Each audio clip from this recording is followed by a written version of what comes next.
الحمد لله نحمده ونستعينه ونستغفره ونؤمن به ونتوكل عليه ونعوذ بالله من شرور أنفسنا ومن سيئات أعمالنا من يهده الله فلا مضل له ومن يضلل فلا هادي له ونشهد أن لا إله إلا الله وحده لا شريك له ونشهد أن سيدنا ونبينا ومولانا محمدا عبده ورسوله صلى الله تعالى عليه وعلى آله وأصحابه وبارك وسلم أما بعد فأعوذ بالله من الشيطان الرجيم بسم الله الرحمن الرحيم يرفع الله الذين آمنوا والذين أوتوا العلم درجات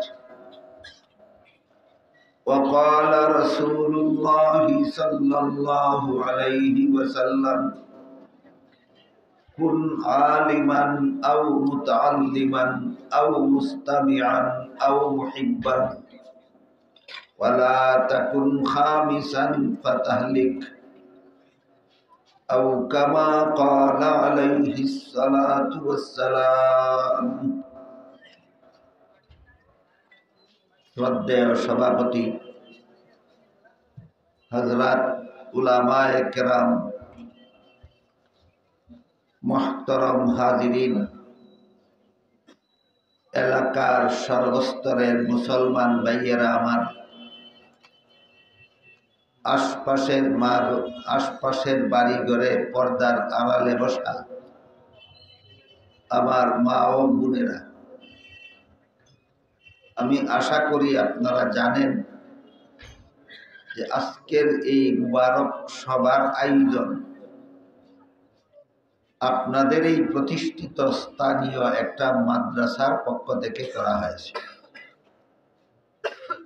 তাই মাদ্রাসার পক্ষ থেকে এই সভাগুলির আয়োজন কেন করা হয়,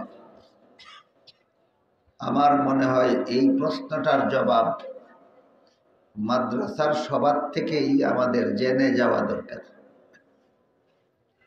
বর্তমান বাংলাদেশে 40,000 কওমি মাদ্রাসা আছে।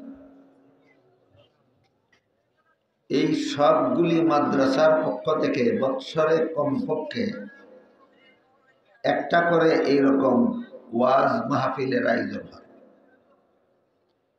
কাজেই বাংলাদেশে প্রতি বৎসরে শুধু কওমি মাদ্রাসাগুলির পক্ষ থেকে 40,000 ওয়াজ মাহফিলের আয়োজন হয়।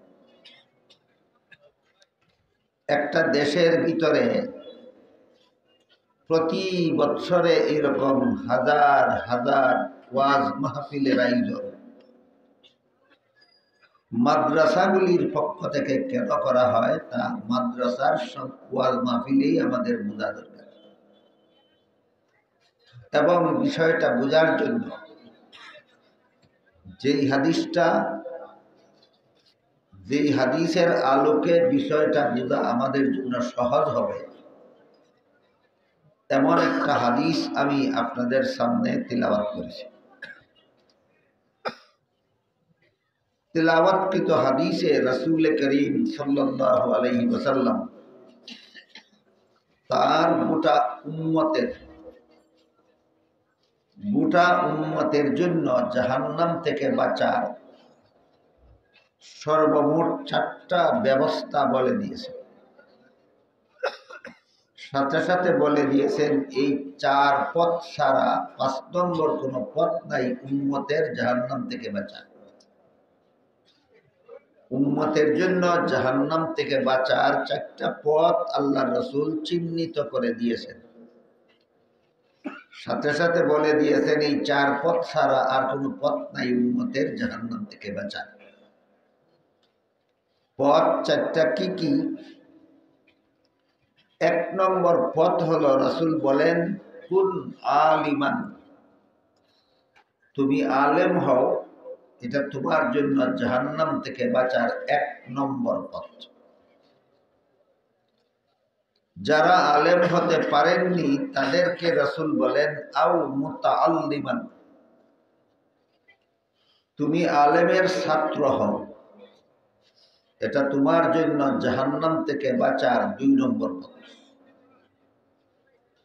মাদ্রাসায় যারা পড়ান তারা তো আলেম, জাহান্নাম থেকে বাঁচার এক নম্বর পথে আছেন। মাদ্রাসায় যারা পড়ে তারা আলেমের ছাত্র, এরা জাহান্নাম থেকে বাঁচার দুই নম্বর পথে আছে। এই মাদ্রাসার আলেম এবং ছাত্র ছাড়া সমাজের সিংহভাগ মুসলমান এমন যারা আলেমও না, আলেমের ছাত্র।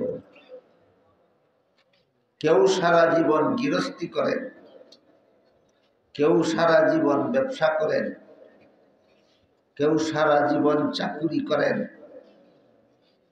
কেউ স্কুল কলেজের লেখাপড়া নিয়ে ব্যস্ত থাকেন, যে কারণে তাদের আলেম হওয়ারও সুযোগ নাই, আলেমের ছাত্র হওয়ারও সুযোগ নাই। এই তৃতীয় দলটার সংখ্যা কি আপনারা মনে করেন প্রথম দুই দলের চেয়ে কম? অনেক বেশি, অনেক বেশি। এই তৃতীয় দলটা কিভাবে জাহান্নাম থেকে বাঁচবে এর নির্দেশ দিয়া, পথ নির্দেশনা দিয়া রাসূল বলেন আও মুস্তামিআন, তুমি যদি আলেমও না হও, আলেমের ছাত্রও না হও, তাহলে তুমি আলেমদের কথা মনোযোগে শোনো এবং তাদের কথা মতো জীবনযাপন করো। হতে পারো তুমি কৃষক, আলেমদের কথা মতো কৃষিকাজ করো। হতে পারো তুমি ব্যবসায়ী, আলেমদের কথা মতো ব্যবসা করো। হতে পারো তুমি চাকরিজীবী, আলেমদের পরামর্শ মতো চাকরি করো। হতে পারো তুমি স্কুল কলেজের ছাত্র, আলেমদের কথা মতো স্কুল কলেজে পড়ো। এটাই তোমার জন্য জাহান্নাম থেকে বাঁচার তিন নম্বর পথ। গৃহস্থী করেও আপনি জাহান্নাম থেকে বাঁচতে পারবেন যদি আলেমদের কথা মতো গৃহস্থী করেন। ব্যবসা করেও আপনি জাহান্নাম থেকে বাঁচতে পারবেন যদি ব্যবসা নিজের ইচ্ছা মতো না করে, আলেমদের কথা মতো করে। চাকরি করেও আপনি জাহান্নাম থেকে বাঁচতে পারবেন যদি চাকরিটা নিজের ইচ্ছা মতে না করে, আলেমদের কথা মতো করে। স্কুল কলেজে লেখাপড়া করেও আপনি জাহান্নাম থেকে বাঁচতে পারবেন যদি ইচ্ছা মতো লেখাপড়া না করে, আলেমদের পরামর্শ মতো লেখাপড়া করে। এটা আপনাদের সকলের জন্য জাহান্নাম থেকে বাঁচার তিন নম্বর। এই তৃতীয় পথটা মুসলমান সমাজের মধ্যে যারা আলেমও না, আলেমের ছাত্রও না, তাদেরকে এই তিন নম্বর পথটা চিনাবার জন্য মাদ্রাসার পক্ষ থেকে এই সম্মেলনগুলি করা হয়। 40,000 কওমি মাদ্রাসার পক্ষ থেকে বৎসরে কমপক্ষে 40,000 ওয়াজ মাহফিলের আয়োজন হয়, শুধুমাত্র সমাজের যারা আলেমও না, আলেমের ছাত্রও না, তাদেরকে জাহান্নাম থেকে বাঁচার পথ দেখাবার। এবং সেই পথ হলো, সংসারে যত কাজ আছে সব কাজ করতে পারো, বাধা নাই, কিন্তু করো আলেমদের কথা মতো। এটাই জাহান্নাম থেকে বাঁচার। এখানে প্রশ্ন জাগে যে আলেমদের কথা মতো আমরা কোন কোন কাজ করব। এই বিষয়টা আমার মনে হয় ওয়াজ মাহফিলগুলিতে আজকাল আলোচনা হয় না বললেও চলে, যে আলেমের কথা মতো আমার কোন কোন কাজ করতে হবে। তাই এই বিষয়টা একটু খোলাসাভাবে আমরা বোঝার চেষ্টা করি।